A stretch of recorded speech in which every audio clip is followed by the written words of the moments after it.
महाराष्ट्र 1200-1300 काळाच्या दरम्यान राजा रामदेवराव यादव यांचा सुवर्ण काळ होता.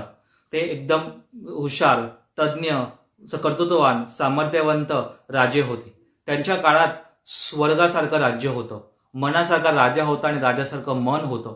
त्यांच्या काळात संत झाले, वारकरी परंपराची सुरुवात झाली, मोठे मोठे शास्त्रज्ञ, कवी, साहित्यिक निर्माण झाले. त्यांच्या काळात त्यांच्या राजदरबारातील अनेक मोठे मोठे मंत्रप्रधान, सरदार देखील ज्ञानी, विद्वान, पंडित, हुशार आणि मुस्तुद्दी होते. मग सर्व काही सुरळीत असताना आपल्या महाराष्ट्र साधन संपन्न हा देश असं आपण म्हणतो, त्या महाराष्ट्राला प्रलयाची वेळ का आली?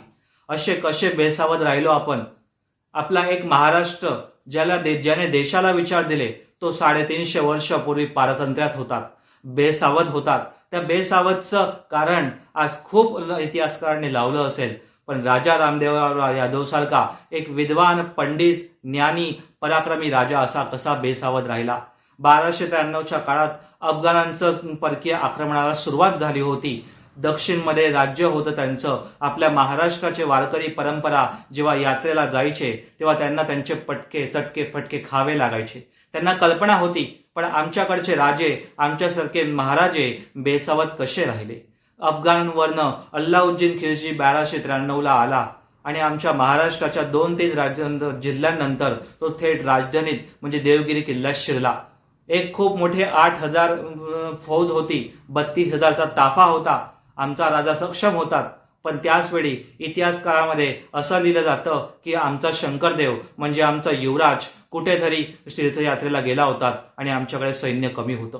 पण आमच्या देवगिरीचा राजा योद्धा होता, पराक्रमी होता, शूर होता. त्याने लढायला सुरुवात केली, पण अल्लाउद्दीन खिलजींनी तेव्हाच काहीतरी अफवा उठवल्या की दिल्लीतून अशा असंख्य लाखोची जनसमुदाय सैन्य म्हणून महाराष्ट्रात उतरतोय आणि त्याचा तो बळी पडला. पण लढाई करत असताना, झुंज देत असताना, पराक्रमाची शर्त करत असताना देखील राजा रामदेव यादवाला माहित होतं की आपण हा किल्ला अनेक वर्ष लढवू शकू, कारण होतं धनधान्य, रसद. पण पाहिलं तर काय, धनधान्याच्या ऐवजी होतं मिठाचं पोत.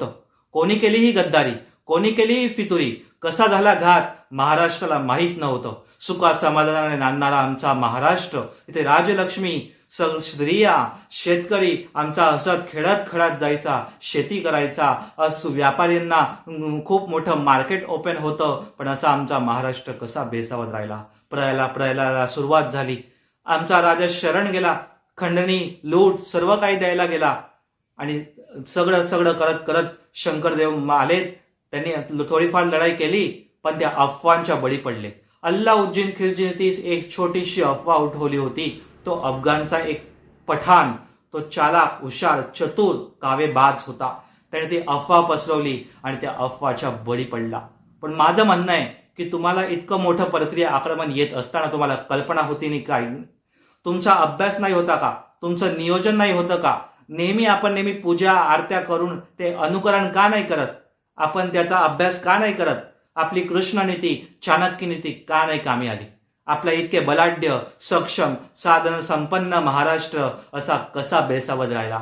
आणि मग 1293 नंतर अल्लाउद्दीन खिलजीने आमच्या देवगिरी किल्ल्यावर संपूर्ण ताबा घेतला. राजा रामदेवराव यादव आमचा पूर्ण शरण गेला. आमची राजकन्या जी राजलक्ष्मी सारखी मिरवत होती, तिला सुद्धा पळवून नेऊन गेला. इतके मोठे अंगावरचे काटे महाराष्ट्राने सोसावे लागले. 309 वर्षानंतर एक प्रलय त्या अल्लाउद्दीन खिलजीच्या नावाने आला. एक बेसावध, ती एक अफवा आमच्या महाराष्ट्राला काय किंमत मोजावी लागली, त्या किमतीचं आज सर्व इतिहासात साक्ष आहेत. त्या पारतंत्र्यानंतर तो चंद्र, सूर्य सुद्धा अंधारात मावळत होतात आणि अंधारात उठत होतात. शेती जाळल्या जात होत्या, आमच्या स्त्रियांना पडवलं जात होतं, आमचे सरदार आपसात भांडत होते. महाराष्ट्राला ग्रहण लागलं की काय, आकस्मिक ग्रहण लागलं की काय, असा वारंवार विचार पटत होतात. हे पहिला प्रलय. जर महाराष्ट्र सावध राहिला असतात, राजे महाराजे विद्वान पंडित होऊन गेले, पण ते असे कसे का बेसावध राहिले? तर त्यांनी नेहमी हुशारी दाखवली असती, शहाणपण दाखवलं असतं, तर महाराष्ट्राची ही वेळ आली नसती. म्हणूनच म्हणतो की नेहमी बेसावध राहू नका.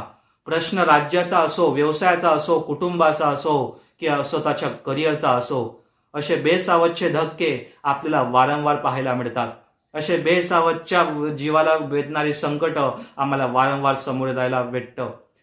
आपला महाराष्ट्र तरुण होतात 1293च्या काळात, पण कोणाचं तरी ग्रहण लागलं आणि अल्लाउद्दीन खिलजीचं राजवट महाराष्ट्राला कायमचं उद्ध्वस्त करून गेली. आणि मग कुठे एकनाथ महाराजांनी हाक दिली आणि मग आमच्या आशेच्या किरणापूर्वी सूर्याच्या किरण जसे लाभतात तसे आमच्या शिवछत्रपतींचा जन्म झाला. पण तो प्रलय कधीही न विसरता येणार होता. तो प्रलय आपण टाळू शकलो असतो. त्या प्रलयाला आपण लगेच धुडकावून लावू शकलो असतो, पण त्या अफवामुळे आमचा राजा रामदेवराव यादवही बेसावध राहिला आणि महाराष्ट्राचे तो एकदम कठीण काळ, अवघड काळ, एकदम भयंकर काळाला सामोरे जावं लागलं. तिथे आमचा धर्मही वाऱ्यावर गेला होता. आमचे देवळं तोडली जात होती. सगळं आमच्या स्त्रियांच्या वेशीवर आले होते. सगळ्यांचं आयुष्य कठीण होत होतं. पण इतका सुखा समाधानाने नांदणारं राज्य होतं, कीर्तिवंत राज्य होतं, विकसित समृद्ध राज्य होतं. पण या बाबतीत महाराष्ट्र कसा चुकला? आता इतिहासातून आपल्याला बोध घ्यायचा आहे, शिकवण घ्यायची आहे आणि कधीच बेसावध राहायचं नाही हा संकल्प बाळगायचा आहे. महायुवा टॉककडनं तुम्हाला खूप खूप धन्यवाद.